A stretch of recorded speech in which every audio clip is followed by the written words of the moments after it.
Hello and welcome to Economics, Unit 5, page 29, last video. Okay, the one page, and I'm cutting it short. Questions 2 and 3 are gone, out, cross them out. Let's move on.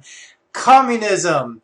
Communism is attributed as the brainchild of Karl Marx. He is the father of what's known as the command economy. Now that's not entirely fair because there's other kinds of command economies, and technically they have existed before Karl Marx. But communism comes from Karl Marx, and that's generally what we think of now when we think of command economy.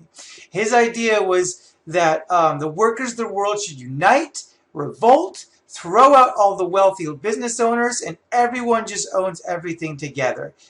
The state is the people, and then therefore the state controls everything through the will of the people, but not through votes. It's just everyone kind of plans it together. Now, he was never a leader, so he never actually, he had written this thing called the Communist Manifesto, explaining how he thinks this might work and how he might approach this new age idea of no class, no poor, no rich, no nothing. Just everyone's equal to each other, and everyone has the same amount as each other. But he was never able to do it. He wasn't in the position to do it, to have that kind of power. But others were, who read his stuff and liked it. China is an example. China is a communist country. They have been since after World War II. And they became a command economy that used 5-year plans, giving the government full control of factors of production, just like Marx would have liked. It's called centralized planning.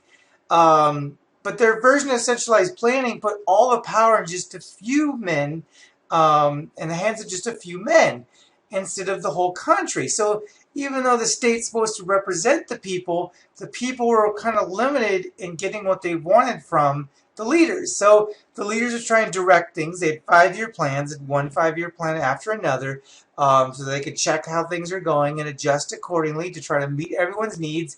And it just was not working. It was failing. The economy was starting to drop fast. It had done really well in Russia up until that point, but in China it just wasn't working quite very well.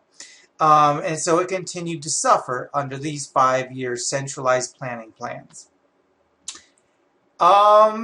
Until eventually they started to compromise a little bit. They're still technically communists, more communist than they are capitalists. But from 1979 to 1984, the Chinese government began to introduce limited amounts of free enterprise.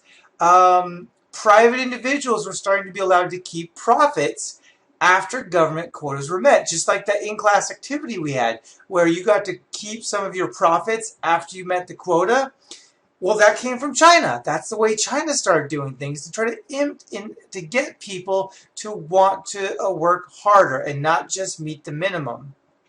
Because if you just have to meet the minimum and everything else just goes to the state, well, then that's no good. I mean, you're not going to work hard. You're not going to try to invent a new, faster way to do it if you're already doing the minimum.